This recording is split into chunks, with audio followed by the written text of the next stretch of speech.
Commander Elena Voss sat in the quiet observation deck of Deep Space Station Omega, watching the stars beyond Earth's outer rim. The coffee in her cup had gone cold hours ago, but she barely noticed. Her shift was almost over when the communication array began flashing red warning lights. "Commander, we're receiving an encrypted signal on emergency frequencies," called out Lieutenant Beck from the communication station. His voice carried an urgency that made Elena set down her cup and move quickly to his workstation. The signal was weak and breaking up badly. Static filled the speakers as Elena leaned over Beck's shoulder to examine the readouts. "Can you clean this up?" she asked.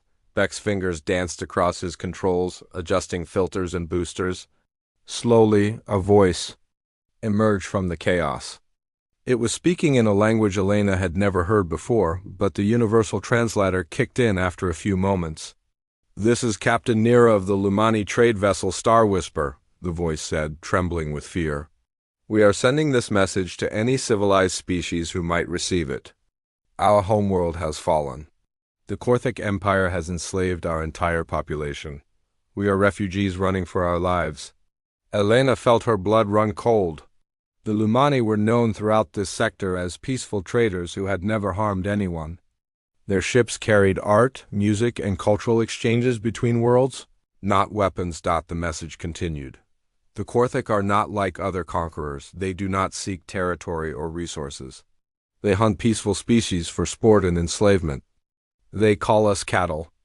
In the past year, they have destroyed 17 different civilizations. The Helleni, the Korth, the Vexstar, all gone. Their populations taken as slaves. Elena grabbed Beck's arm. "Are you recording this?" "Yes, Commander, every word." "Captain." Nira's voice grew more desperate. "We have tactical data on their fleet movements and military capabilities. They follow a pattern. First, they study peaceful species from a distance. Then they strike without warning, targeting civilian populations and infrastructure. Resistance is met with complete genocide. Surrender means eternal slavery." The signal flickered and Elena could hear weapon fire in the background. Other voices were shouting in the alien language, panic clear in their tones. "We are transmitting all our data on Korthek tactics and fleet compositions," Nira continued. "If anyone receives this message, please warn others. The Korthek expand in all directions. No peaceful species is safe. They view non-violent civilizations as weakness, to be exploited." Elena turned to Lieutenant Beck. "How many ships are in this refugee fleet?" Beck checked his sensors. "I'm reading approximately 50 vessels, Commander. Mostly civilian craft, no significant weapons signatures."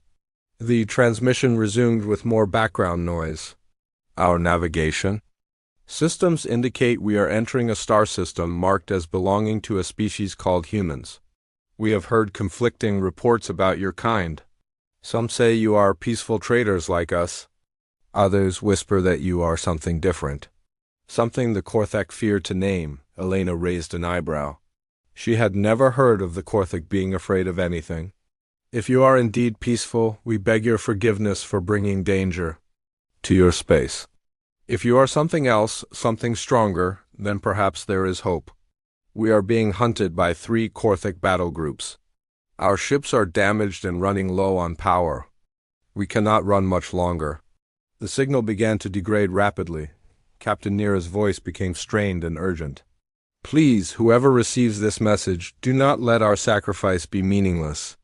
The galaxy is full of species like ours, peaceful peoples who create beauty and knowledge. The Korthek will destroy them all if no one stands against them. They believe strength only comes from violence and that gentleness equals weakness. Prove them wrong." Elena watched the sensor displays as Beck enhanced the long-range scanners. What she saw made her stomach drop. 3 massive signatures were approaching the Lumani fleet's position at high speed. The energy readings were off the charts. "Commander," Beck said quietly, "those are warships. Big ones, and they're closing fast on the refugee fleet." Elena stared at the tactical display. The Lumani ships were moving slowly, clearly damaged and struggling. The pursuing vessels showed no signs of slowing down. She had minutes to make a decision that could change everything. She had heard stories about the Korthik in intelligence briefings, but they had always seemed like distant threats, other people's problems in far-off sectors of space. Now they were here in human space, hunting innocent civilians. Beck, patch me through to Earth Command immediately. Priority Alpha protocols. Commander, that's for planetary emergencies only. This is a planetary emergency, maybe a galactic one. Elena moved to her command chair and activated her personal communication array. And Beck, start sending out activation codes. Which codes, Commander? Elena looked at the pursuing warships on her display. Each one was larger than anything in the current human fleet. But size wasn't everything. Humanity had learned that lesson the hard way throughout their violent history. All of them, every ship, every station, every defense platform. Send out Protocol 7. Beck's face went pale. Protocol 7 was the full mobilization of Earth's military forces. It hadn't been used since the colony wars 50 years ago. Commander, are you sure? Protocol 7 authorizes the activation of the entire Deathworlder defense fleet, every battle group, every special forces unit, every experimental weapons platform. Elena nodded grimly. The Lumani said the Korthak have destroyed 17 civilizations, 17 entire species wiped out or enslaved. Look at those sensor readings, Beck. Those aren't patrol ships or scouts. Those are planet killers, and they're in our space now. The communication array crackled as the signal from the Lumani fleet became weaker. Captain Neera's voice cut through the static one last time. To any humans who receive this message, we are sorry for bringing this war to your door. But perhaps you are the answer we have been searching for. Perhaps you are the ones who will finally stand up to the Korthik and show them that the gentle peoples of the galaxy are not alone. Elena stood up from her command chair as alarms began sounding throughout the station. All across human space, ships would be powering up weapon systems and calculating jump coordinates. The largest military mobilization in human history was beginning. Beck, get me Admiral Kane at Fleet Command. Tell him we have a situation that requires immediate response. What should I tell him, Commander? Elena looked at the tactical display one more time. The Korthik warships were almost within weapons range of the Lumani refugees. On Earth and dozens of colony worlds, human warships were preparing for battle. Tell him that humanity just received a distress call from innocent civilians being hunted by genocidal slavers. Tell him that we're about to show these Korthak what happens when predators threaten the innocent in human space. The signal from the Lumani fleet suddenly cut to static as massive energy discharges lit up the sensor displays. The hunt had begun, but the hunters had no idea what they had just awakened.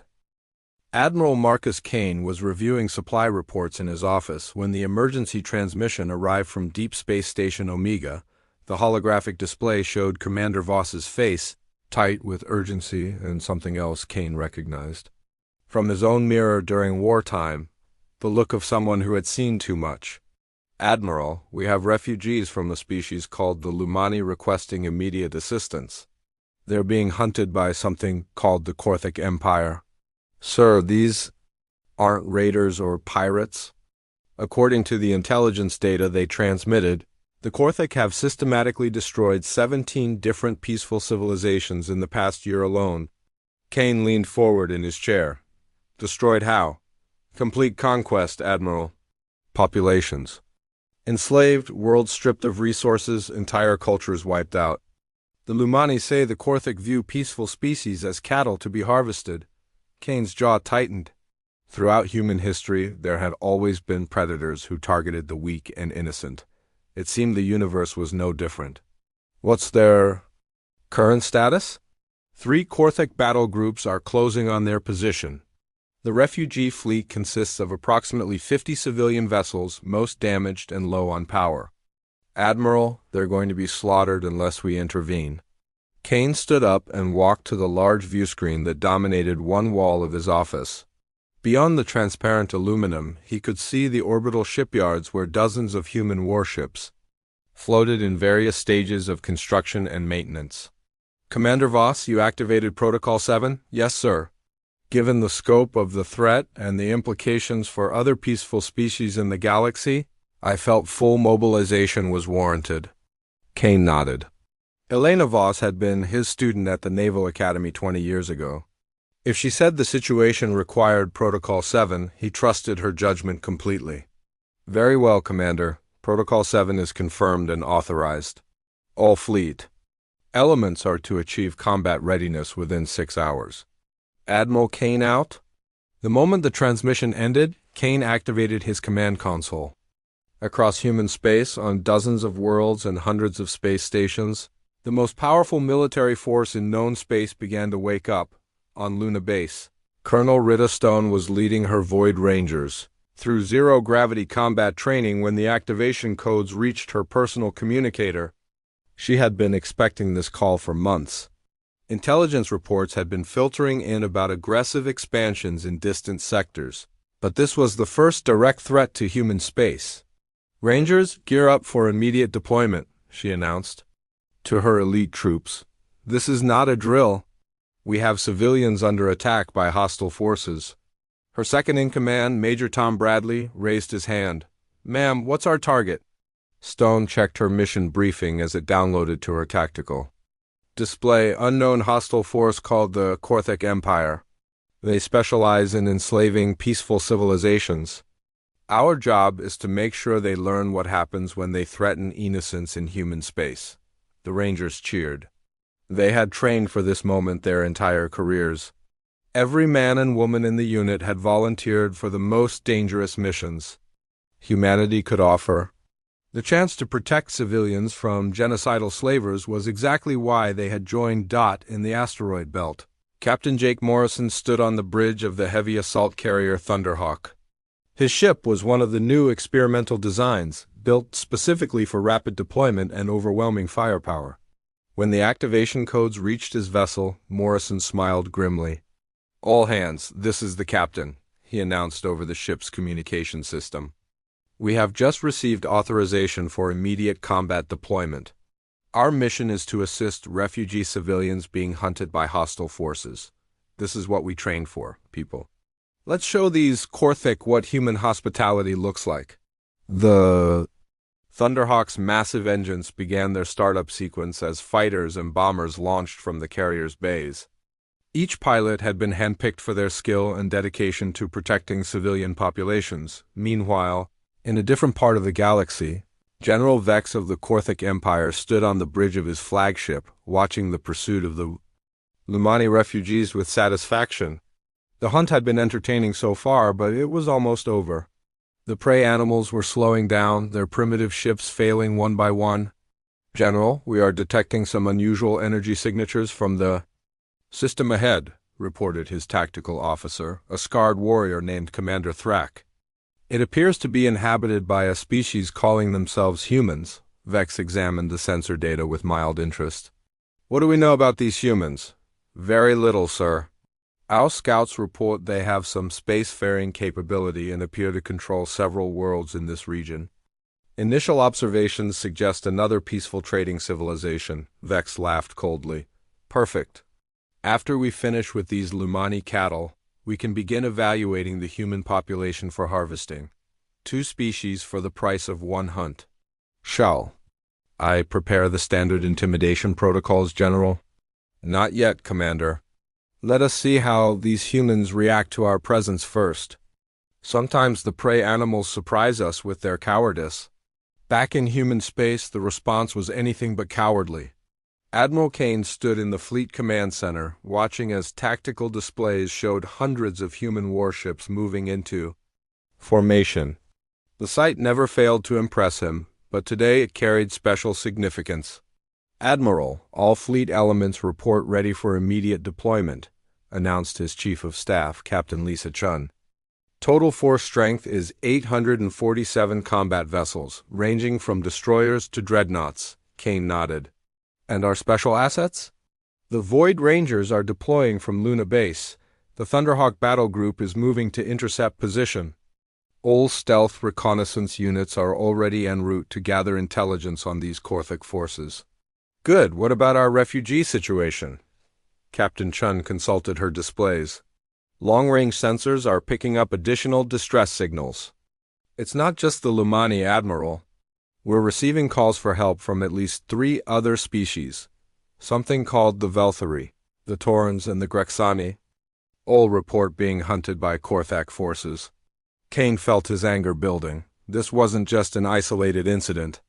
The Korthak were conducting a systematic campaign of genocide against peaceful civilizations throughout this entire sector of space. "Sir," called out Lieutenant Commander Davis from the intelligence station, "we're getting more detailed tactical data from the refugee ships. The Korthak fleet composition is larger than initially estimated. We're looking at potentially thousands of warships spread across multiple battle groups." Kane studied the updated threat assessment. The numbers were sobering but not insurmountable. Humanity had faced overwhelming odds before and emerged victorious through superior tactics, technology, and sheer determination. "Captain Chun, signal. All fleet commanders, we are about to engage an enemy that has never faced serious resistance. They're used to fighting peaceful civilizations that surrender or flee. They have no experience fighting a species that evolved through constant warfare and considers the protection of innocence a sacred duty. What are your orders, Admiral?" Kane looked at the tactical display showing the Korthak forces closing on the refugee fleets. In a few hours, hundreds of thousands of innocent civilians would be dead or enslaved unless humanity intervened. "Signal the fleet. All ships are weapons-free upon contact with Korthak forces. Rules of engagement are simple. Protect the refugees at all costs and show these Korthak predators what happens when they hunt in human space." The largest military mobilization in human history was about to teach the galaxy's most feared predators that they had finally found prey that could bite back. The first human ships to reach the refugee fleet arrived just as the Korthak vessels opened fire. Captain Lisa Chen commanded the destroyer Defiant, one of the fastest ships in the human fleet. Her vessel dropped out of hyperspace directly between the fleeing Lumani civilians and their pursuers. "All stations report ready for combat," announced her weapons officer, Lieutenant Rodriguez. "Enemy vessels are maintaining pursuit course, range 40,000 kilometers and closing." Chun studied the tactical display with professional interest. The 3 Korthak ships were massive, easily twice the size of her destroyer. Their hulls were dark and angular, designed to inspire fear rather than efficiency. Weapon ports bristled along their sides like the teeth of some prehistoric predator. "Communications, open a channel to the lead Korthak vessel," Chun ordered. "Channel open, Captain." "This is Captain Lisa Chun of the Human Confederation vessel. Defiant, you are pursuing civilian refugees in human-protected space. Cease your attack immediately and withdraw." The response came quickly in a harsh, guttural language that the universal translator struggled to process. When it finally came through, the voice was filled with contempt and amusement. "Human creature, I am War Commander Drac of the Korthak. 3rd Hunt Fleet, your pathetic vessel is no match for our battle cruisers. Withdraw immediately or be destroyed along with the prey animals you seek to protect." Chun looked at her tactical officer. "Assessment? 3 heavy cruisers, Captain. Significant armor and shielding. Weapons appear to be plasma-based energy. Systems. They're designed for overwhelming firepower rather than precision. And their tactics? Straight-line approach, no evasive maneuvers. They're not even trying to coordinate their attack patterns. It's like they expect us to run away." Shin smiled coldly. "Well, they're about to learn something about human nature. All hands battle stations. Target the lead cruiser's weapon systems, fire when ready." The Defiant's advanced targeting computers locked onto the Korthak flagship. Human weapons technology had been refined through centuries of warfare between competing human factions. Every system was designed for maximum efficiency and lethality. "Firing," announced Rodriguez. The destroyer's main guns unleashed a concentrated barrage of coherent energy beams and kinetic projectiles. The Korthak ship shields flared and collapsed under the precise assault. Secondary explosions rippled along its hull as weapon systems were systematically destroyed. "Direct hits, Captain. Enemy vessels' forward weapons are offline." War Commander Drax's voice came over the communication channel, no longer filled with contempt but with confusion and growing anger. Impossible! Your tiny vessel cannot damage our battlecruiser. Chun keyed her microphone. Commander Drax, you've spent so long hunting defenseless civilians that you've forgotten what real combat looks like. Allow me to remind you. The Defiant accelerated toward the 3 Korthik ships, its engines pushing the destroyer to speeds that would have torn apart most vessels. Chun had trained her crew for this exact type of engagement, a smaller, faster ship taking on larger opponents through superior tactics and precision weapons fire. Enemy vessels are attempting to target us, reported the tactical officer. Their guns are too slow to track our movements. Maintain evasive pattern Charlie 7. Target their engines and shield generators. The human destroyer danced between the massive Korthik cruisers, its weapons finding weak points in their armor while avoiding their return fire. The aliens had clearly never faced an opponent that refused to fight by their rules. On the bridge of his flagship, War Commander Drax watched in growing disbelief as the human vessel systematically disabled his ships. His tactical officers were shouting reports about shield failures and weapon malfunctions. How is this possible? He demanded. They are just one small ship. Commander, their weapons are more advanced than anything in our database, replied his chief engineer. And their pilot is using tactics we have never encountered. They strike and withdraw before we can respond. Drax had commanded hundreds of successful hunts against peaceful species throughout the galaxy. In every case, the prey animals had either fled in terror or surrendered immediately when faced with the overwhelming might of Korthik battlecruisers. This human ship was doing neither. Status of the prey fleet? He asked. The Lumani vessels have increased speed and are moving away from our position. We cannot pursue while engaged with this human ship. On the Defiant, Captain Chun received a priority transmission from Admiral Kane. Captain Chun, what's your status? Engaging 3 Korthik heavy cruisers, Admiral. They're big and heavily armed, but their tactics are primitive. They expect their enemies to be intimidated by size and firepower. They have no experience fighting an opponent that shoots back effectively. Can you hold them? Chun looked at her tactical display. 2 of the Korthik ships were drifting powerless, their engines and weapons destroyed. The third was trying to disengage, but her weapons officer was already targeting its escape systems. Admiral, I don't think holding them will be necessary. These Korthik have been fighting defenseless civilians for so long they've forgotten basic combat principles. They broadcast their intentions, they don't coordinate their attacks, and they rely entirely on intimidation rather than tactical skill. Understood, Captain. The Lumani refugees report that more Korthik forces are en route. We're sending additional ships to your position. Copy that, Admiral? We'll keep these 3 busy until reinforcements arrive. Chun cut the transmission and turned back to her crew. Continue targeting the remaining cruiser, and signal the Lumani fleet that they're under human protection now. On the refugee vessels, Captain Nira watched the battle through her ship's sensors with amazement. The single human destroyer was systematically destroying 3 ships that could have wiped out her entire fleet within minutes. Captain, called her communications officer, we're receiving a transmission from the human vessel. Nira activated her view screen to see Captain Chun's face. The human looked calm and professional, as if engaging 3 massive warships was just another day at the office. Captain Nira, this is Captain Chin of the human vessel, Defiant. Your ships are now under the protection of the Human Confederation. Please maintain your current course while we deal with your pursuers. Captain Chun, how is your small ship defeating those massive Korthik cruisers? Chun smiled. Captain, the Korthik have made a critical error. They've spent so long hunting peaceful prey that they've forgotten how to fight a real battle. They expect fear and surrender. What they're getting is several centuries of human military evolution applied to their destruction. We cannot thank you enough for your intervention, but our intelligence indicates that these are only scouts. The main Korthak fleets are much larger. Don't worry about that. Captain Nira, We've been waiting our entire history for someone to threaten innocent civilians in our space. The Korthek are about to learn why peaceful species across the galaxy are going to sleep safer tonight.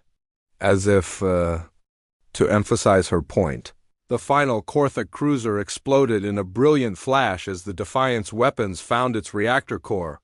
War Commander Drax's final transmission was a mixture of rage and disbelief that such a small vessel could have destroyed. His entire battle group. Captain Chun looked at her crew with pride. Well done, everyone. Signal Fleet Command that first contact with Korthak forces has been successful. Tell them we're ready for whatever they send next.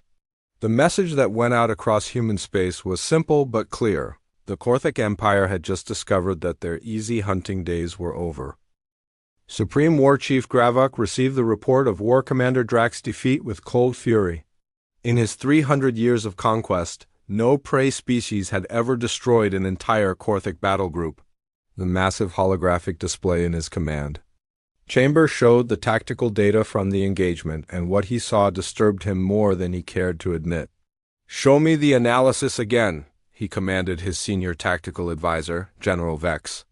"Supreme War Chief, the humans employed tactics we have never encountered.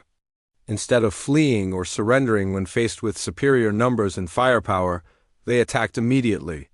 Their vessel used speed and precision weapons to systematically disable our ships while avoiding return fire." Gravok studied the combat recordings. The human destroyer had moved like a predator, striking weak points with surgical precision.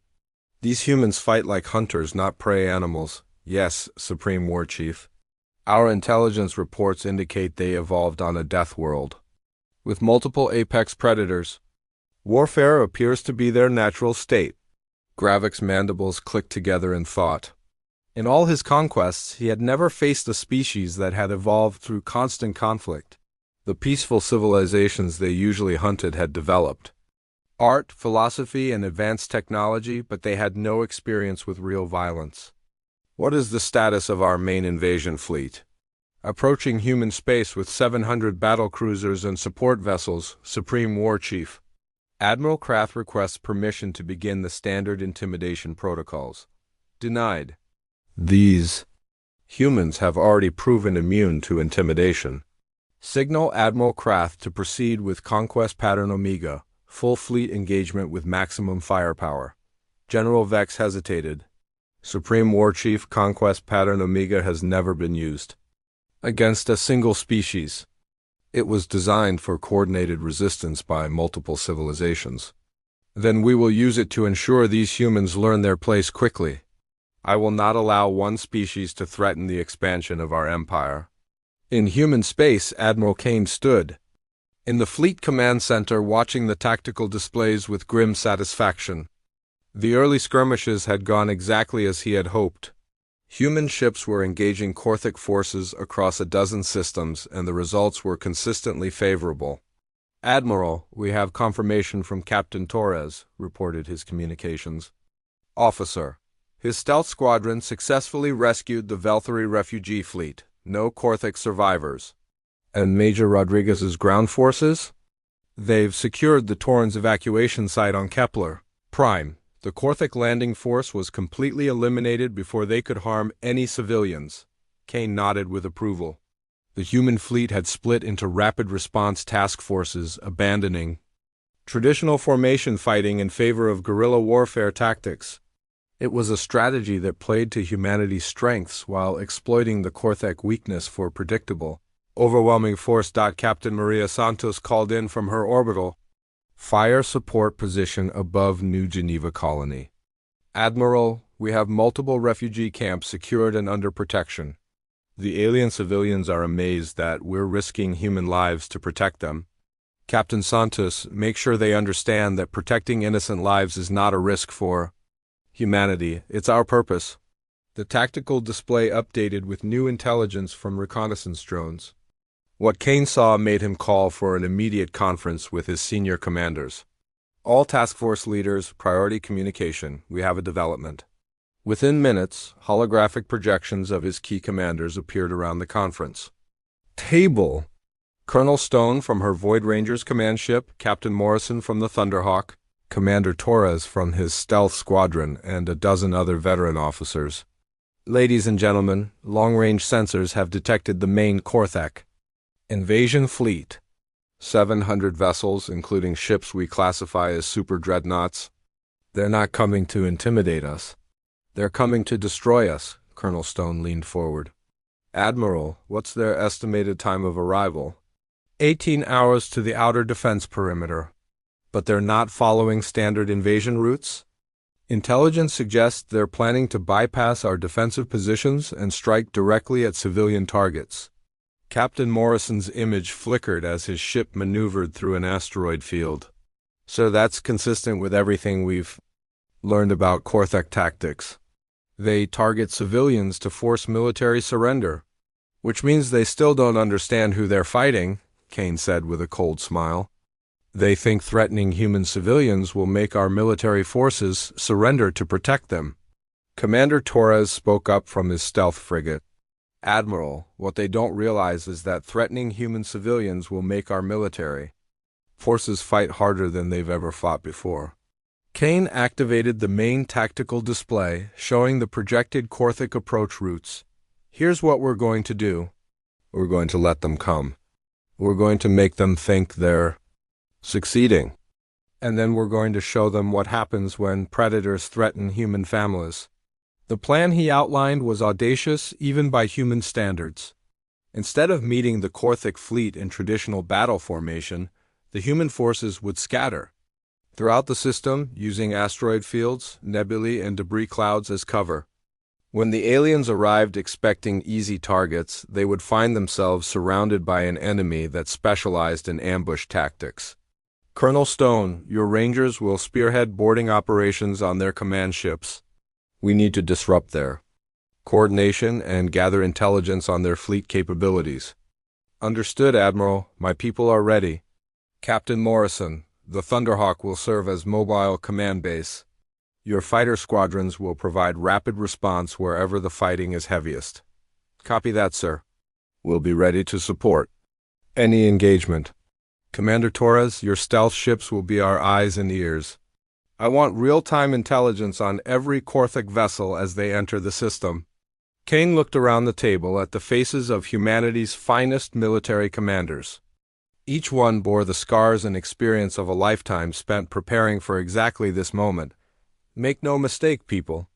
This is the largest fleet action in human history. We're outnumbered 7-1 by an enemy that has never known defeat. But they've made one critical error in judgment. What's that, Admiral? Asked Colonel Stone. They think we're like every other species they've conquered.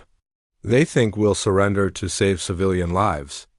They have no idea that threatening innocent humans doesn't make us surrender. It makes us absolutely ruthless. The conference ended with final preparations for the coming battle. Across human space, families said goodbye to their military relatives, knowing that the outcome of the next engagement would determine whether peaceful civilizations throughout the galaxy would live free or die in chains on the approaching Korthak fleet. Admiral Krath studied the intelligence reports about human defensive positions with growing confidence. The prey animals had scattered their forces instead of concentrating them for defense. It was exactly the kind of tactical error he expected from a species that had never faced the full might of the Korthak Empire. Admiral, we are detecting multiple small human vessels throughout the system, reported his sensor officer. They appear to be using civilian shipping lanes and asteroid fields for concealment. Perfect, Krath replied. They are hiding like the prey animals they are. When we arrive, they will see the futility of resistance and surrender to protect their civilian populations. What Admiral Krath did not realize was that the scattered human forces were not hiding in fear. They were positioning themselves for the largest coordinated ambush in military history, and every single ship was crewed by warriors who had volunteered to die before allowing innocent civilians to be harmed. The Kepler Nebula had been chosen as humanity's final battleground for good reason. The dense clouds of ionized gas and electromagnetic storms would disrupt sensors and communications, turning the coming battle into a series of close-range engagements. Where human tactics and training would prove decisive, Admiral Kane stood on the bridge of his flagship, the massive dreadnought Retribution, watching as the Korthic invasion fleet emerged from hyperspace exactly where his intelligence officers had predicted. 700 warships, each one larger and more heavily armed than most human vessels, spread out in a formation designed to inspire terror and despair. "Admiral, enemy fleet is entering the nebula," reported his tactical officer, Commander Patricia Wells. "Their lead elements are already experiencing sensor degradation." "Perfect. Signal all task forces, execute Operation Wolfpack." Throughout the nebula, human ships that had been drifting silently among the gas clouds suddenly came alive. Engines flared to life as destroyers, cruisers, and frigates moved into attack positions.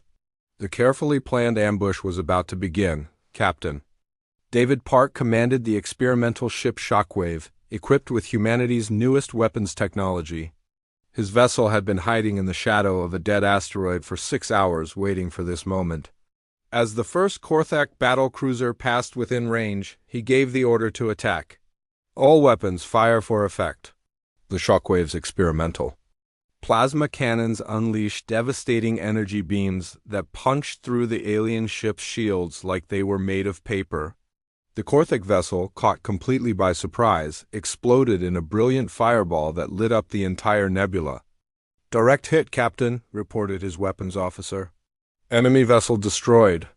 Signal the fleet. Weapons are fully effective against Korthik shielding. All ships are authorized to engage at will." The message spread throughout the human fleet like wildfire. Within minutes, dozens of similar engagements erupted across the nebula, as human ships emerged from concealment to strike at the confused and disoriented invaders. On the Korthik flagship, Admiral Krath watched in growing alarm, as his tactical display showed ship after ship vanishing from his fleet roster. The humans were not fighting like any prey species he had ever encountered. Instead of massing their forces for defense, they were attacking from multiple directions simultaneously. "Admiral, we are taking heavy casualties," reported his tactical coordinator. "The humans are using the nebula to mask their approach. Our sensors cannot track them effectively." "Impossible.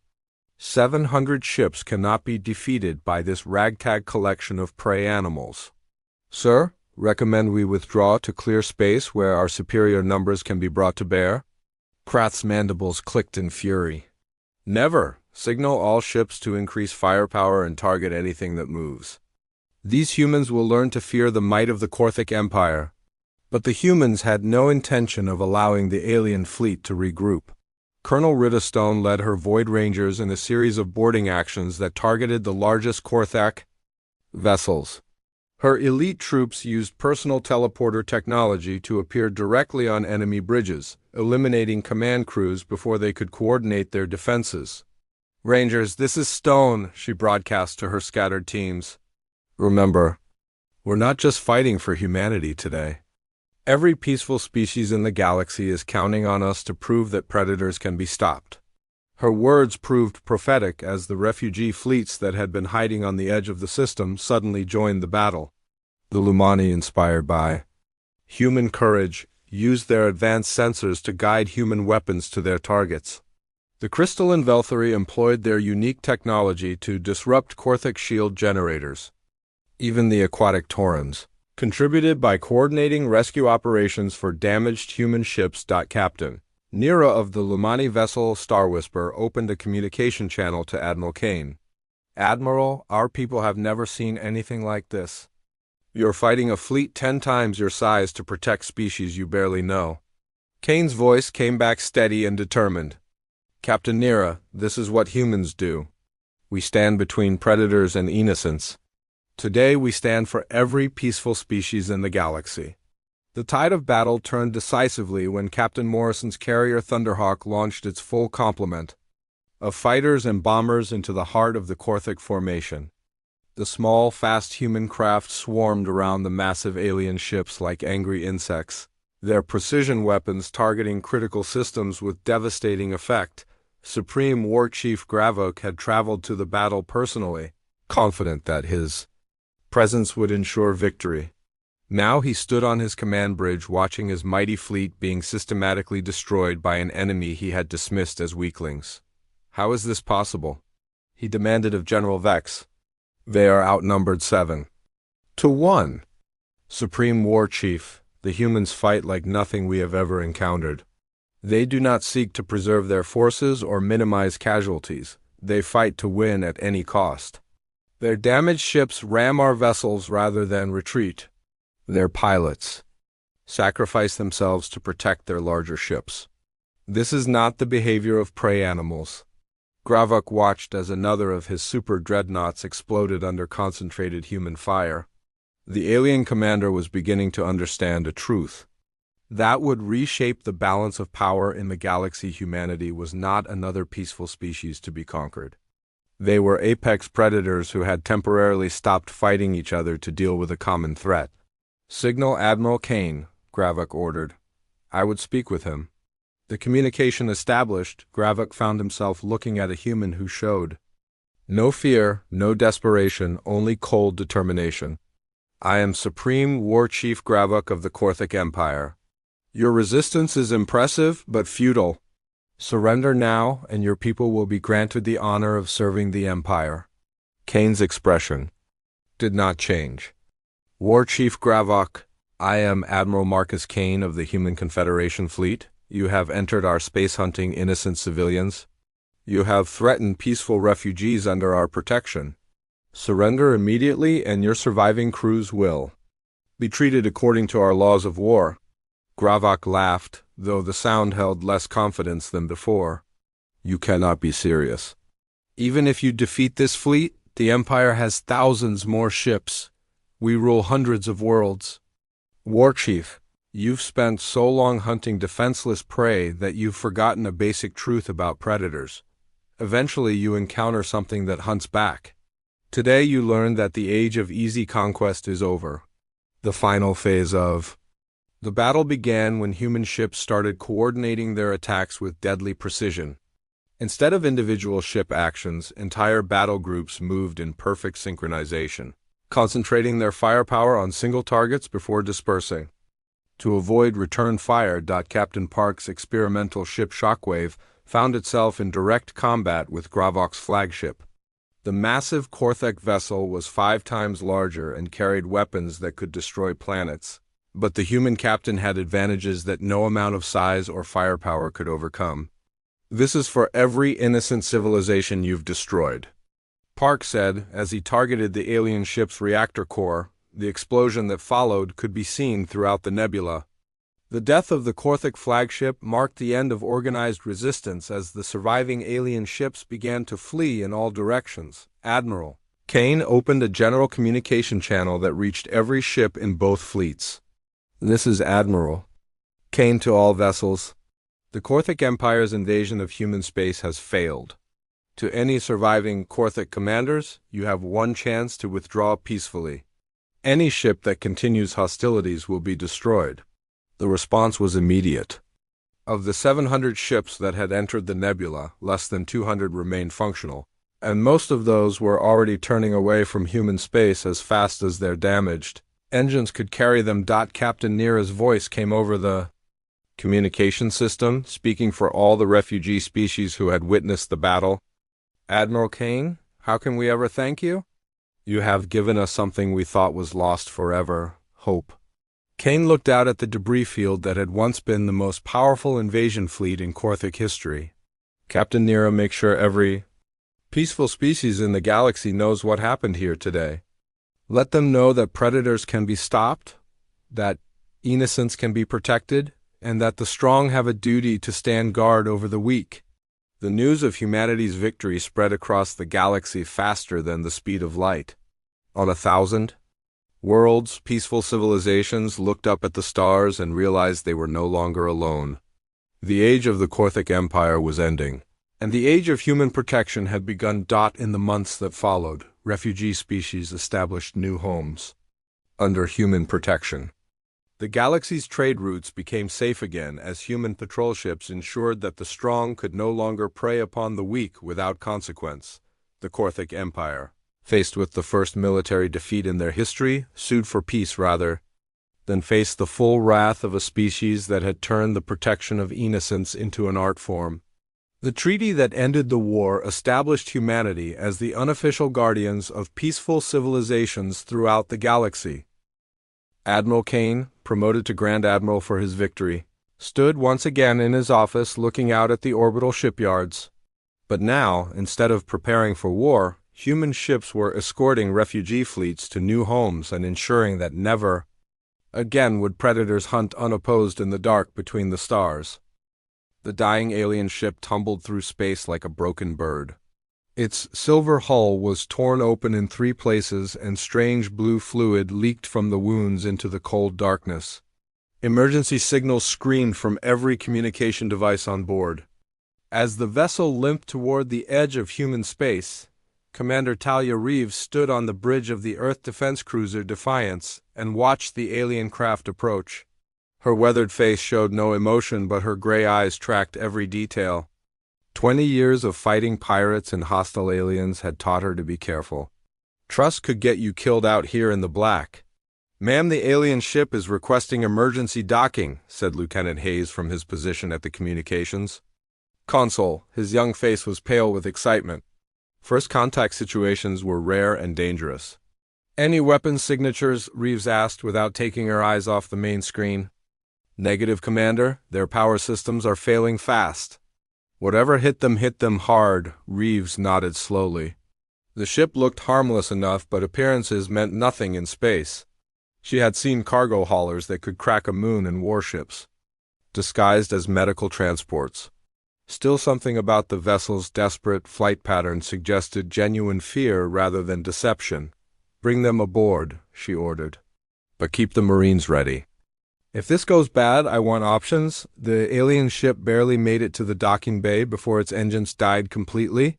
Through the observation windows, Reeves watched as the strange craft settled onto the deck with a grinding crash that sent sparks flying. Emergency crews rushed forward with fire suppressors and cutting tools while armed Marines took positions behind cover. The airlock opened with a hiss of escaping atmosphere. What emerged made even the hardened Marines step back in surprise. The alien was tall and thin with skin like colored glass. 4 delicate arms moved in graceful patterns while large dark eyes searched the faces around it. Blood the color of starlight dripped from wounds on its chest and legs. "Please," the alien said in broken English through a small device attached to its throat. "My people dying, need help. You are humans, yes." The Deathworld warriors, Dr. Enzo Blackwood, pushed through the Marine cordon and knelt beside the injured alien. As the ship's xenobiologist, he was the closest thing they had to a first contact specialist. His gentle hands began examining the creature's wounds while his mind raced to process what he was seeing. "I am Ambassador Lyra of the Villani people," the alien continued. Her voice was like music but filled with pain and exhaustion. "Our worlds burn. The Harvest Collective takes everything. We heard stories of humans, stories of warriors from a death world who do not surrender." Reeves moved closer but kept her hand near her sidearm. The alien's desperate tone seemed genuine. But she had learned not to trust emotions in first contact situations. Too many species were good at manipulation. "What exactly do you want from us?" she asked in a firm voice. Lyra reached into a pouch on her belt with trembling fingers. She pulled out a small crystal device that immediately projected a 3-dimensional map above her palm. Dozens of star systems appeared in soft blue light, with many marked by angry red symbols. 27 worlds, Lyra whispered. "All gone. In the last year. The Collective comes from deep space with ships like nothing we have seen. They take our people for slaves and strip our planets bare. The other species in our sector refuse to help. They say the Collective is too strong." Dr. Blackwood looked up from his medical scanner with a grim expression. "Commander," she's telling the truth about the injuries. These are energy weapon burns, and they're infected with some kind of synthetic virus. Whatever attacked her people has weapons designed specifically to cause maximum suffering." The holographic map zoomed in on one system after another. Each showed the same pattern. Villani colonies reduced to dead rocks while massive alien ships hung in orbit like metal vultures. The few surviving population centers were surrounded by strange mechanical structures that pulsed with dark energy. "Why come to us?" Reeves asked. "Human space is far from your territory. There are closer species with larger fleets." Lyra's large eyes focused on the commander with desperate intensity. "Because you survived? Your Earth is a death world that would kill most species in days. The stories say humans learn to fight by fighting their own planet every day.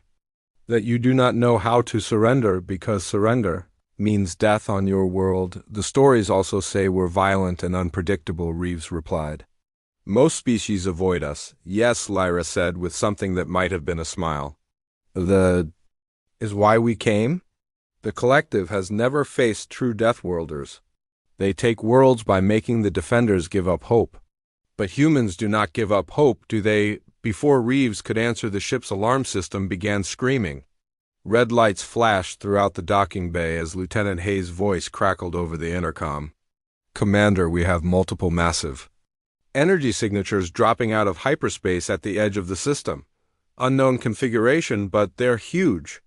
At least 30 contacts and more appearing every second." Reeves felt ice form in her stomach. She had been in space long enough to know what this meant. The aliens had been followed. Whatever had destroyed 27 Villani worlds was now on humanity's doorstep. "Ambassador," she said urgently, "is this them? Is this the Harvest Collective?" Lyra's glass-like skin seemed to dim with terror. Her forearms wrapped around her injured body as she stared at the tactical display Hayes had activated. Dozens of red dots were moving toward the inner system in a perfect formation that spoke of unified purpose and terrible efficiency. "Yes," she whispered. "They followed my ship. I have doomed you all. The collective does not allow anyone to escape their harvest zones. They will take this system and add your people to their slave armies." The docking bay fell silent except for the steady pulse of the alarm. Every human present understood what they were facing. An unknown enemy with superior numbers and weapons was approaching Earth's outer colonies. The normal response would be to evacuate and call for reinforcements from the inner systems, but Reeves found herself thinking about the burned Villani worlds and the enslaved populations. She thought about the desperate journey this injured alien had made to find help. Most of all, she thought about what Dr. Blackwood had said about weapons designed to cause maximum suffering. "Hayes," she called out, "signal the fleet command. Tell them we have first contact with a hostile force and request immediate backup." "Aye, Commander." "What about the alien?" Reeves looked down at Ambassador Lyra, who was still staring at the approaching enemy fleet with haunted eyes.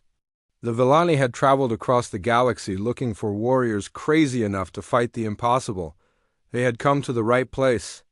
Dr. Blackwood, get her to medical and treat those wounds. "I want her alive and talking," Reeves ordered. "Ambassador, your people came looking for Deathworld warriors. You found them.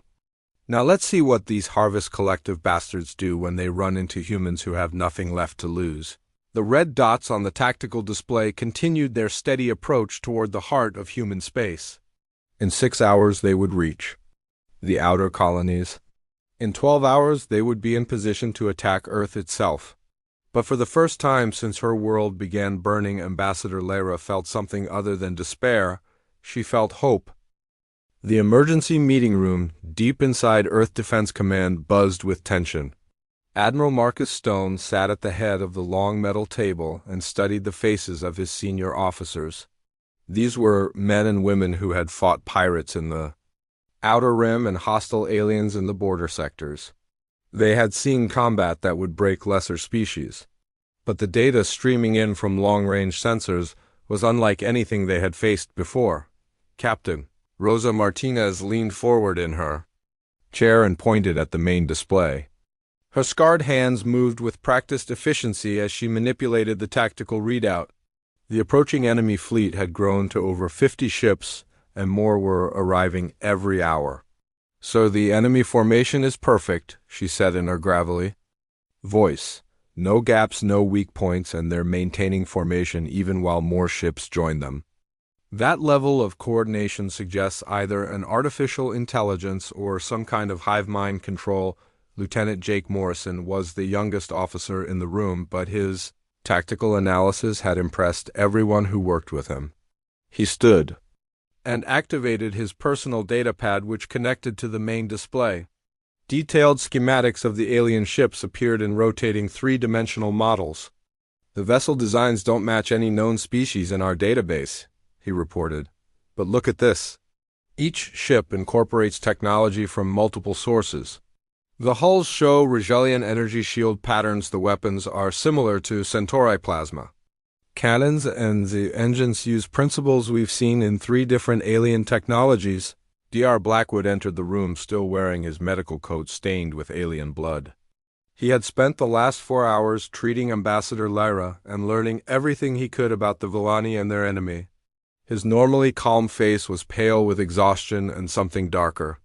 "Gentlemen, the situation is worse than we thought," he announced as he took his seat. "The ambassador has provided detailed intelligence on Harvest Collective tactics. They don't just conquer species, they absorb them. Every ship in that fleet is crewed by enslaved minds from the races they've defeated. They take the best technology from each conquest and add it to their own forces." Admiral Stone felt a familiar weight settle in his chest. In 30 years of military service, he had learned to recognize the signs of an impossible fight. Superior technology and an enemy that grew stronger with every victory. Most commanders would already be planning evacuation procedures. "How many species have they absorbed?" he asked. 17 confirmed, Dr. Blackwood replied. "The Villani were number 18, but some escaped to warn us. Each conquest has made the collective more dangerous. They now have access to the combined military knowledge of every species they've enslaved." The room fell silent as the implications sank in. They weren't just facing one alien species, they were facing the combined might of 18 different civilizations, all controlled by a single, hostile intelligence. Captain Martinez broke the silence with a short, bitter laugh. "Well, sir, it sounds like we're fucked. Standard procedure would be to evacuate the outer colonies and fall back to the inner defense perimeter." "Standard procedure assumes we're facing a normal enemy," Admiral Stone replied. "This collective doesn't seem interested in negotiation or limited conquest. They want everything and everyone." Lieutenant Morrison cleared his throat nervously. "Sir, I've been analyzing their previous battles based on the data Ambassador Lyra provided. Every species they fought tried the same approach. They attempted to match collective technology with their own advanced weapons and defensive systems. They all failed because the enemy could adapt faster than they could innovate." "So what do you suggest, Lieutenant?" Stone asked. Morrison activated another display showing human military equipment. Kinetic rifles, plasma cannons, nuclear warheads, and chemical explosives filled the screen. Compared to the elegant energy weapons and exotic shields used by other species, human technology looked crude and primitive. "Sir, what if we don't try to match their technology? What if we use weapons they've never seen before because no advanced species would ever build them?" Dr. Blackwood looked puzzled. "I don't understand. Our weapons are less advanced than most galactic civilizations. We still use gunpowder and nuclear fission, while other species have energy weapons and antimatter." "Exactly," Morrison said with growing excitement. "The collective has absorbed 17 species worth of advanced military knowledge.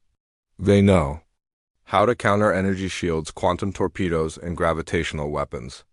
But when was the last time anyone in this galaxy used a simple kinetic projectile fired by chemical propulsion?" Admiral Stone leaned back in his chair as he considered the implications.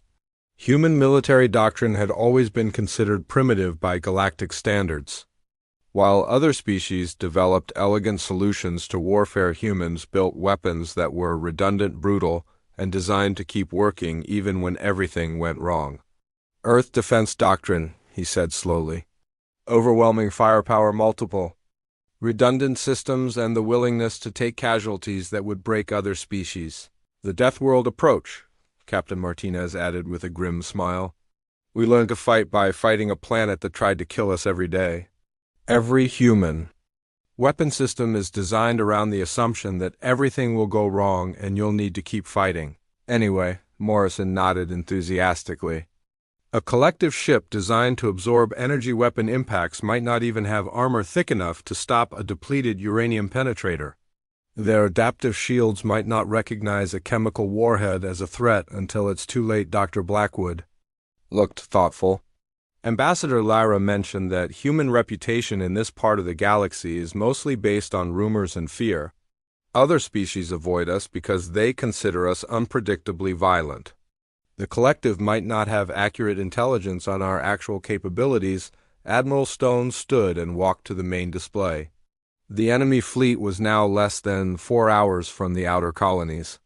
Soon they would have to make a decision that would determine the fate of not just humanity but potentially every free species in the galaxy. Captain Martinez, your ship, the Indomitable, is equipped with the new experimental weapon systems. How quickly can you get her ready for combat? Martinez checked her chronometer. 2 hours, sir. My crew knows their business and we've been running combat drills for months. Lieutenant Morrison, I want you to prepare a full tactical analysis based on your theory. Assume we're fighting with deliberately primitive weapons against an enemy that expects advanced technology. What advantages does that give us? Already working on it, sir. Morrison replied as his fingers flew over his datapad. Stone turned to Dr. Blackwood. Doctor, I need you to stay with Ambassador Lyra. Get everything she knows about collective ship design weaknesses and tactical patterns. If we're going to fight this battle, we need every advantage we can get. The Admiral looked around the room at the faces of his officers. They were scared but determined. The same expression he had seen on human faces throughout history when they were faced with impossible odds and chose to fight anyway.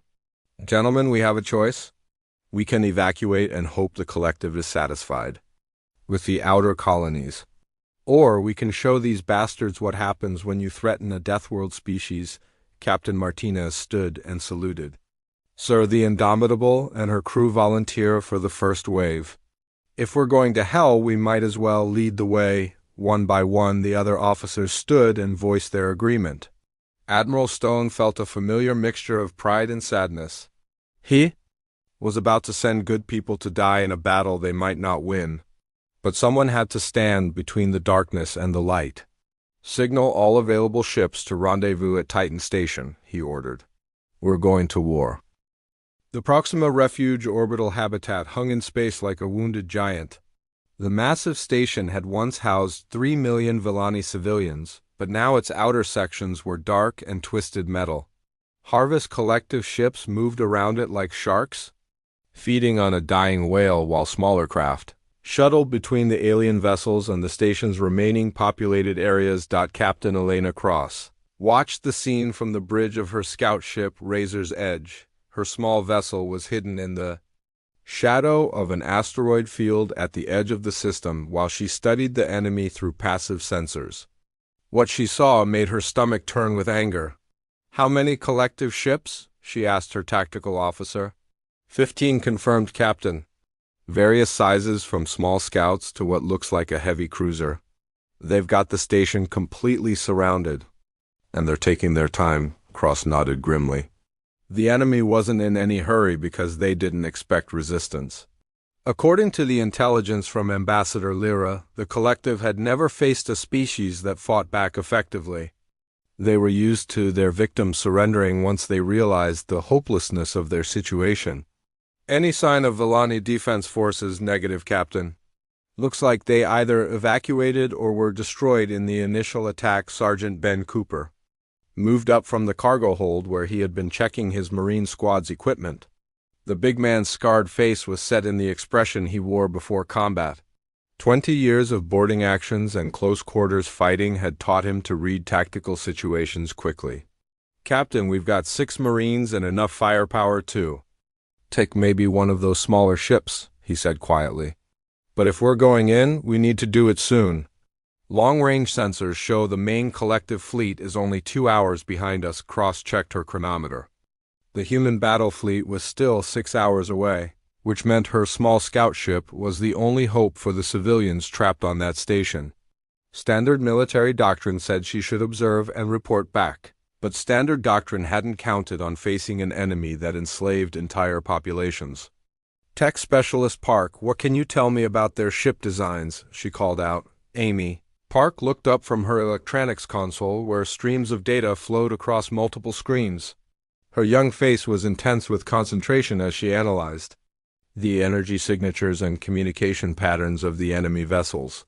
Captain, their hulls appear to be partially organic. I'm reading biological components integrated with mechanical systems. The ships are also communicating through some kind of quantum entanglement network which explains their perfect coordination. Any weaknesses? Park highlighted several sections of the enemy ships on her display. The organic components seem to be concentrated around their shield generators and weapon systems. If we could disrupt the biological functions, it might cascade through their entire network. Cooper grinned with predatory satisfaction. Sounds like they need to breathe, Captain. Marines know how to deal with things that need to breathe. Cross made her decision. 3 million Villani civilians were going to die if someone didn't act, and her crew had volunteered for dangerous missions. The fact that it was probably suicide just made it more important to try. All hands prepare for combat approach. We're going to hit the smallest collective ship and try to board it. If we can capture one of their vessels intact, we might learn something useful for the main fleet. The Razor's Edge dropped out of stealth mode and accelerated toward the enemy formation. Cross had chosen her target carefully. A small escort vessel that was positioned away from the main group and seemed to be coordinating the shuttle traffic between the larger ships and the station. The collective ships didn't react immediately to the appearance of a single human scout ship. Their formation didn't change, and they continued their methodical harvesting operations. It was exactly the kind of arrogance Cross had hoped for.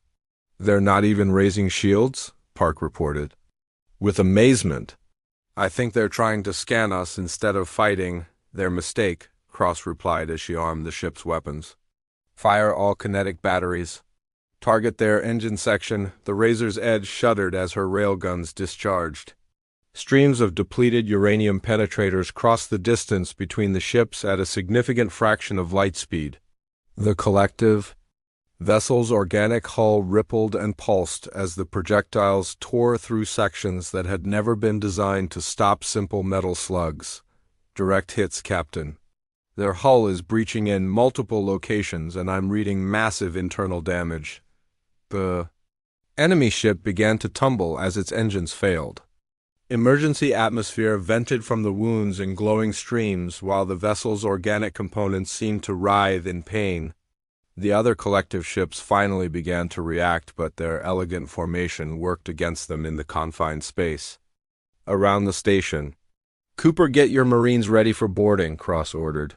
We've got maybe 2 minutes before their friends respond. The Marine sergeant was already sealing his armor. Copy that, Captain. Park, can you give us any intel on the ship's internal layout? Amy Park's fingers danced over her console as she analyzed the enemy vessel's energy patterns. The biological components seemed to form a network throughout the ship. I'm reading what might be a central processing node near the core. If you can reach it and plant a virus transmitter, we might be able to disrupt their communications. Cooper nodded and signaled his squad. 6 Marines in powered armor mag locked themselves to the hull of the disabled collective ship and began cutting through the outer plating. Their plasma torches made short work of the organic metal hybrid material inside the enemy vessel. They found a nightmare. The corridors were lined with pulsing organic conduits that carried not just power and data, but what looked like biological fluids. Worse yet, the ship was crewed by beings that had once been various alien species but were now grotesquely modified and connected to the ship's systems by thick cables that entered their skulls. Jesus Christ, one of the Marines whispered over the com. These things used to be people. Cooper forced himself to focus on the mission even as his stomach churned. The enslaved crew members moved with mechanical precision, but their eyes still showed traces of the minds trapped inside. Some of them wore the tattered remains of Villani clothing. Keep moving, he ordered. We can't help them now, but maybe we can stop this from happening to anyone else. The team fought their way through corridors filled with modified slaves and organic machinery. Human weapons designed for simplicity and reliability proved devastatingly effective against enemies that had been programmed to counter energy weapons and exotic technologies. Chemical explosives destroyed the organic processing nodes while kinetic rounds punched through the hybrid armor of the enslaved crew. Park's voice crackled through their cums. "Sergeant, I'm reading a massive energy surge from the central node. You need to get out of there now." Cooper looked around the pulsing chamber his team had reached. Hundreds of alien minds floated in organic pods, connected by thick cables to a central processing unit that throbbed with malevolent intelligence.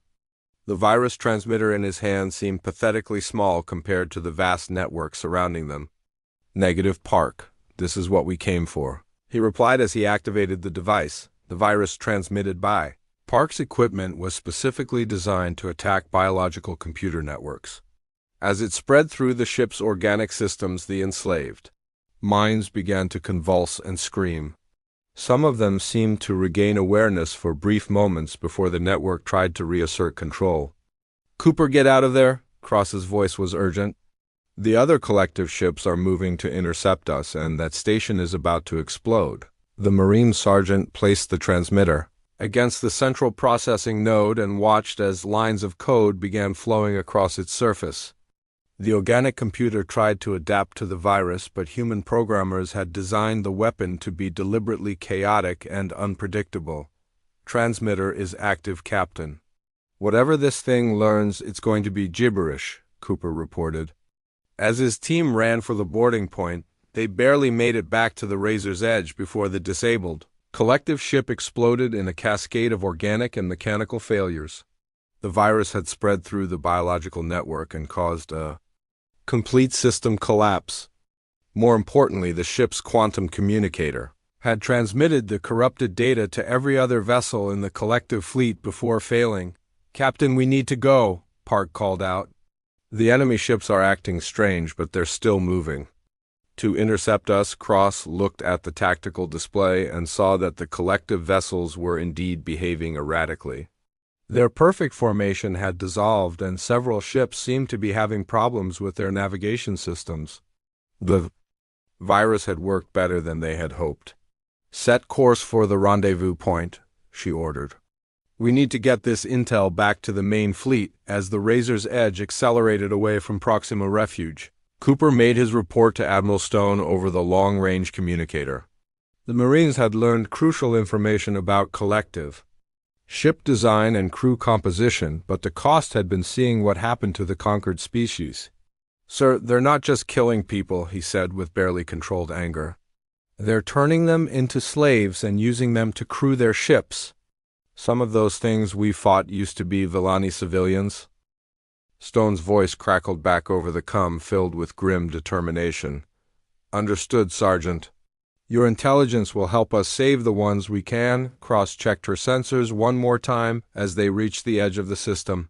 The main collective fleet was beginning to arrive, and their numbers were even larger than expected.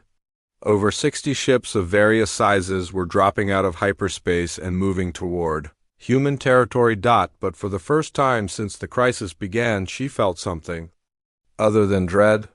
The enemy could be hurt, and their perfect coordination could be disrupted.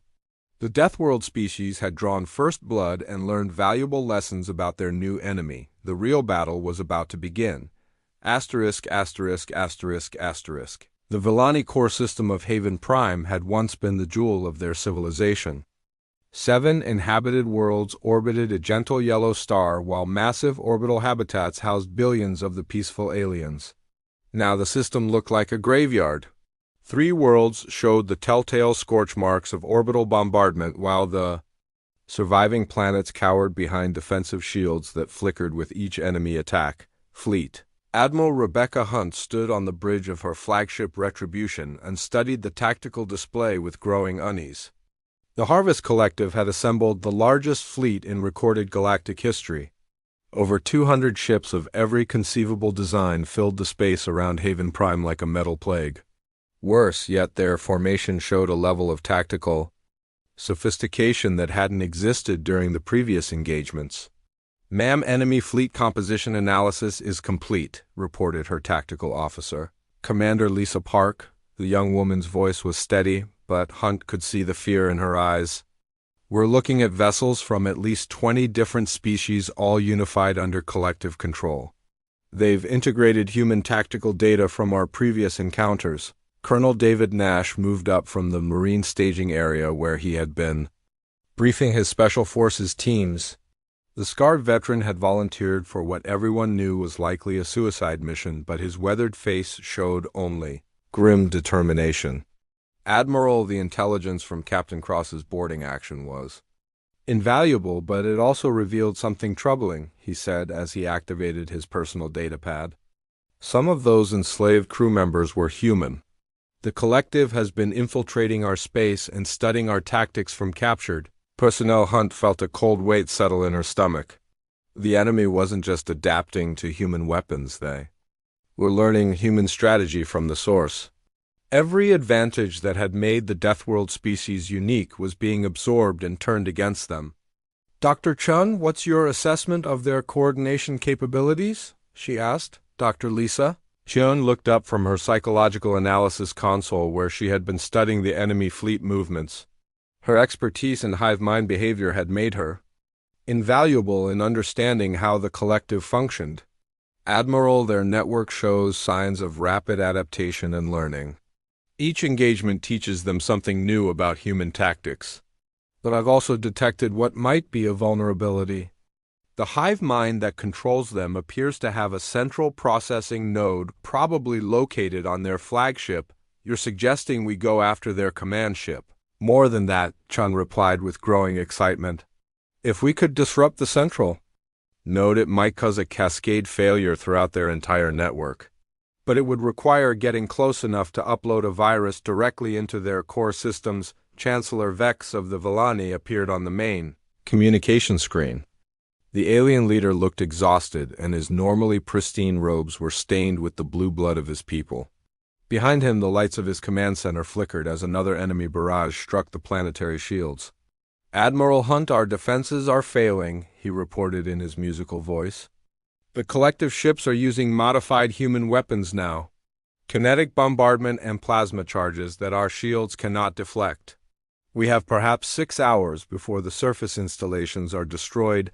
Hunt studied the tactical situation with the cold calculation that had made her one of humanity's most effective fleet commanders. The enemy had superior numbers, superior firepower, and intimate knowledge of human tactics. Any conventional assault would result in the complete destruction of her fleet. "Colonel Nash, how quickly can you get a strike team aboard their command ship?" she asked. Nash consulted his mission planning data. "Given their defensive formations and the number of escort vessels, it would be a one-way trip, Admiral. Even if my team successfully infiltrated the flagship, we wouldn't have extraction options." "Understood, Colonel." "I'm not asking for a round trip." The bridge fell silent as the implications sank in. Hunt was ordering a suicide mission against impossible odds with the fate of 2 civilizations hanging in the balance. Nash looked around at his officers and saw the same grim acceptance he had witnessed countless times before human soldiers, choosing to die rather than surrender. "Ma'am, my Special Forces team volunteers for the mission," he said formally. "We'll need a distraction to get close to their flagship." "You'll have it, Colonel," Hunt replied. "Captain Martinez, are you monitoring this channel?" The scarred face of Rosa Martinez appeared on a secondary screen. Her experimental dreadnought, Indomitable, hung at the edge of the human formation, bristling with weapons that other species considered barbarically excessive. "Copy, Admiral." "My ship is ready for whatever you need." Hunt activated the fleet-wide communication system. Every human ship in the task force would hear her next words along with the thousands of crew members who had volunteered to follow her into hell. "All ships, this is Admiral Hunt. We came here to help the Villani, but this has become something larger. The collective represents a threat to every free species in the galaxy. If we fail here, they will harvest world after world until nothing remains but slaves and stripped planets." She paused and looked at the faces of her bridge crew. These were good people who deserved better than dying in an impossible battle light years from home. But someone had to make the stand, and humanity had always specialized in fighting when surrender was the logical choice. We're going to hit them. With everything we have. Full fleet assault on their main formation while Colonel Nash takes his team after their command ship. Some of us won't be going home, but we'll make these bastards remember what happens when you threaten a Deathworld species. The human fleet accelerated toward the collective formation in a pattern that looked suicidal to any observer. 43. Ships against more than 200 with the enemy holding every advantage except one. The humans had nothing left to lose, and that made them the most dangerous opponents the collective had ever faced. Captain Martinez led the first wave with her massive dreadnought spitting streams of kinetic penetrators and plasma charges. The Indomitable had been designed around the human philosophy of overwhelming firepower and redundant systems. When her main guns were destroyed by enemy fire, her secondary batteries continued firing. When those were disabled, her point defense systems turned outward and began engaging enemy fighters at close range. Nash's strike team used the chaos of the main battle to approach the collective flagship in a modified stealth transport. The enemy command ship was larger than anything in the human fleet, and its organic hull pulsed with malevolent intelligence. Boarding ports along its sides suggested that it was designed to assimilate captured vessels and crew. Colonel, the flagships. Defenses are focused on the main battle, reported his pilot. I can get you close, but you'll have to cut your own way inside. Nash looked at his team of 6 Special Forces operators. These were the best soldiers humanity had produced, veterans of countless boarding actions and impossible missions. They had volunteered knowing they would die to give their species a chance at survival. Remember the mission, he told them as they prepared their equipment. Get to the central processing node, upload the virus, and hold position as long as possible. Every second we buy gives the fleet a better chance. The transport ship slammed into the flagship's hull and immediately began cutting through the organic metal composite. Nash's team found themselves in corridors that were part machine and part living organism.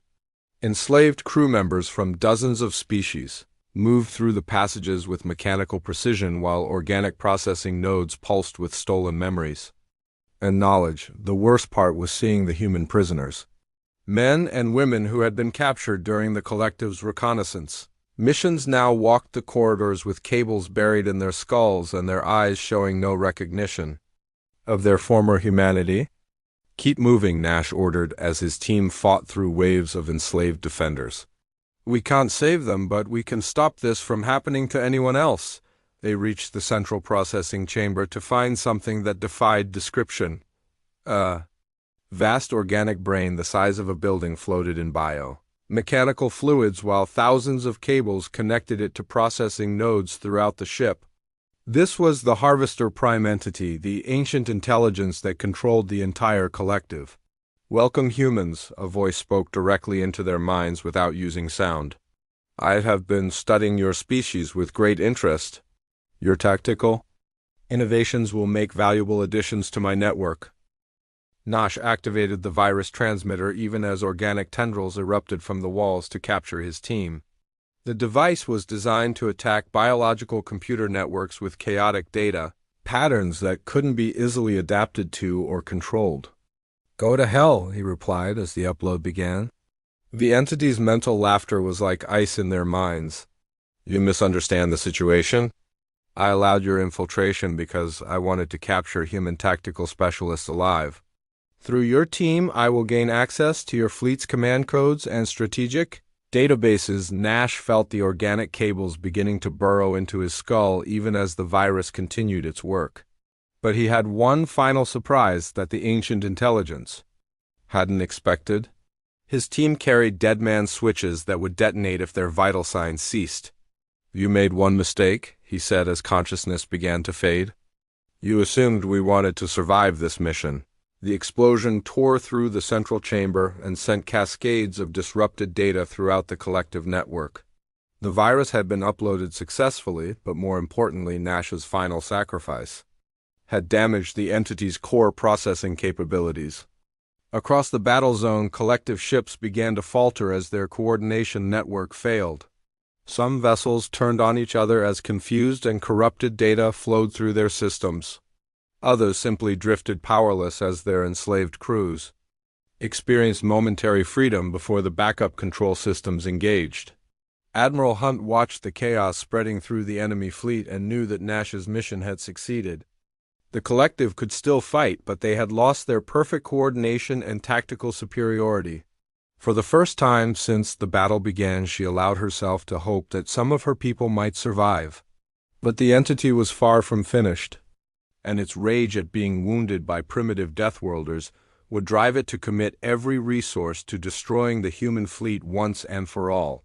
Asterisk, asterisk, asterisk, asterisk, asterisk, asterisk. The Harvest Collective flagship writhed in space like a wounded beast. Organic fluids leaked from tears in its hull while emergency lights flickered through its transparent sections. Inside the central processing chamber, the Harvester Prime entity struggled to maintain control over its vast network as corrupted.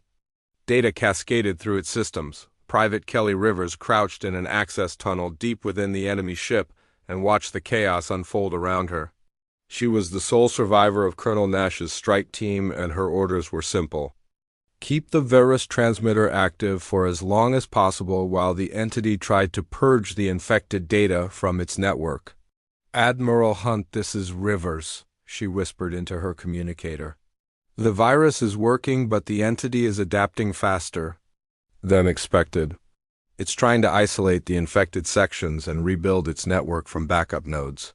Hunt's voice crackled back through the interference generated by the ship's organic systems. "Understood, Private. How long can you maintain the transmission?" Rivers checked her equipment and felt her heart sink. The virus transmitter was overheating from the constant data flow, and her power cells were nearly exhausted. More importantly, she could hear the sound of approaching footsteps as enslaved crew members searched the ship for her location. "Maybe 10 more minutes, Admiral? After that, the entity will regain full control of its fleet." In the space around Haven Prime, the battle had reached a critical point. The human fleet had been reduced to less than 20 ships, while the collective still had over 100 functional vessels. Captain Martinez's dreadnought Indomitable drifted powerless with her reactor core breached, but her crew continued to fire manually operated weapons at any enemy ship that came within range. Admiral Hunt made the hardest decision of her career. Her remaining ships couldn't win a conventional battle, but they might still accomplish something that would matter. She opened a channel to every surviving human vessel in the task force. "All ships, this is Hunt. We're going to execute Protocol 7. Ram the largest enemy vessels and detonate our reactor cores. Make every shot count and take as many of them with you as possible." The response was immediate and unanimous. Every ship captain confirmed their understanding without hesitation or argument. The Deathworld species had always known that some battles could only be won by those willing to die for victory. The remaining human ships accelerated toward the collective formation at maximum velocity. Their crews had disabled safety systems and overloaded their reactors to create the largest possible explosions. Some vessels were intercepted by enemy fire, but others reached their targets and detonated in brilliant flashes that lit up the entire system. Captain Martinez watched the tactical display from her crippled ship as her fellow captains made their final sacrifice. The Indomitable was too damaged to maneuver, but she still had one last card to play. Her experimental reactor could be configured for a cascade detonation that would release more energy than a small star. "This is Martinez to all surviving ships. I'm going to ram the flagship and try to take out their command center. If Private Rivers is still alive in there, I'm sorry, but this is the only way." Rivers heard the transmission and understood what it meant. In 5 minutes, the most powerful warship in the human fleet was going to collide with her position and detonate with enough force to crack a moon. She looked at her virus transmitter and made a decision that would have impressed her commanding officers. Instead of trying to escape, she began modifying the device to create a feedback loop in the entity's network. If she could maintain the connection when the Indomitable exploded, the massive energy surge would be transmitted directly into the collective's organic computers. Computer, this is Rivers. Tell Admiral Hunt that I'm going to try something. If it works, the feedback should cascade through their entire network when your ship hits. The Harvester Prime entity suddenly spoke directly into her mind with a voice like grinding metal. Foolish human, your species fights with primitive weapons and crude tactics. You cannot defeat intelligence that spans galaxies and has absorbed the knowledge of 20 civilizations.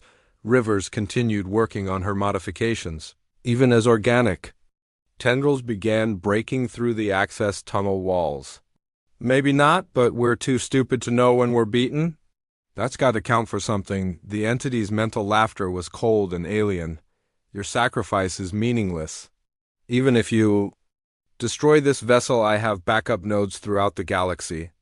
The collective will continue its harvest until every world is stripped bare. Yeah, well, Rivers replied as she connected the final circuit. That's a problem for someone else to solve. Right now I just need to make sure you remember what happens. When you mess with humans, the Indomitable struck the flagship at a significant fraction of light speed just as Rivers activated her modified transmitter. The Dreadnought's experimental reactor detonated in a cascade explosion that sent energy surging through both ship systems.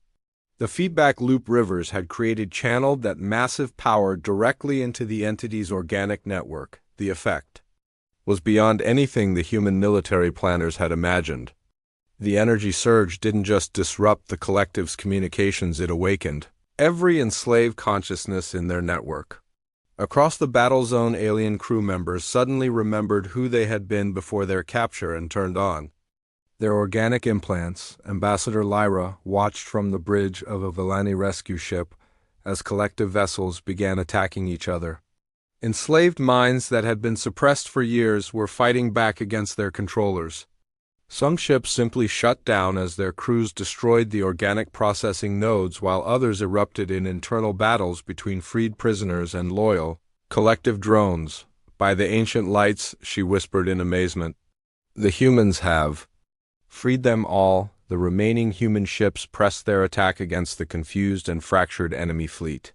Without their perfect coordination and hive mind control, the collective ships were vulnerable to the kind of chaotic, unpredictable tactics that humans specialized in. Vex's voice crackled over the communication system from the surface of Haven Prime. Admiral Hunt, our sensors show massive energy discharges throughout the enemy fleet. Their formation is collapsing and many ships appear to be fighting each other, but Hunt barely heard him. She was staring at the expanding cloud of debris where the Indomitable and the collective flagship had been. Captain Martinez and Private Rivers had given their lives to strike a blow that might save both their civilizations, but the cost had been enormous. All ships continue the attack, she ordered with a voice heavy with grief. Don't let their sacrifice be wasted. The battle that followed was unlike anything in recorded history.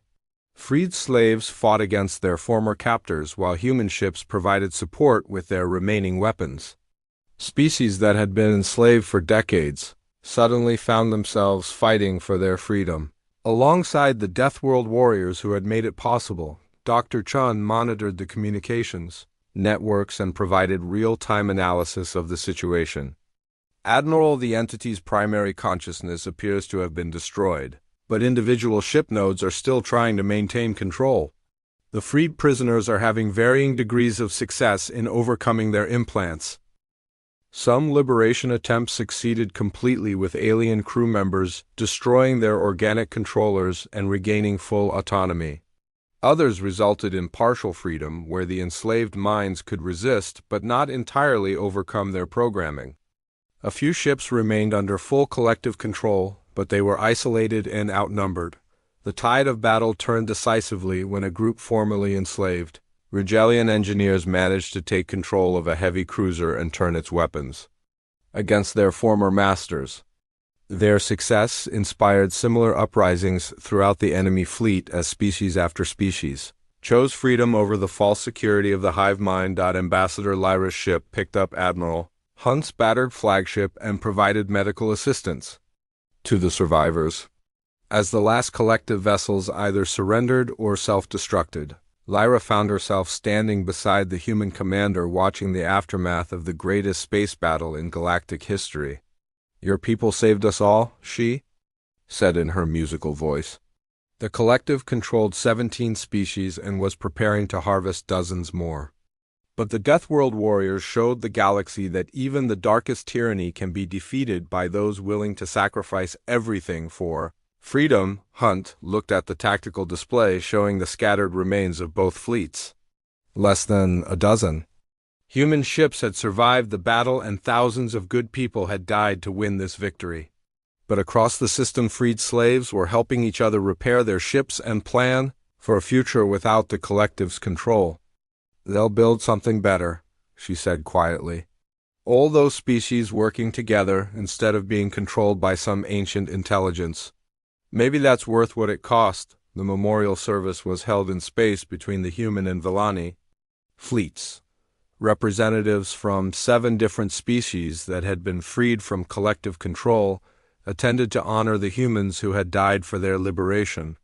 Ambassador Lyra spoke for all of them when she addressed the survivors. "Today we learned that freedom is never free and that sometimes the greatest gift one species can give another is the willingness to fight impossible battles. The humans prove that courage and sacrifice can overcome any tyranny no matter how powerful or ancient." Admiral Hunt looked out at the stars and thought about the future. The galaxy would rebuild and the freed species would create new alliances based on mutual respect rather than domination. It wouldn't be easy, and there would be other threats to face, but at least they would face them as free peoples. The Deathworld species had kept their promise to help those who could not help themselves, and in doing so had changed the course of galactic history forever.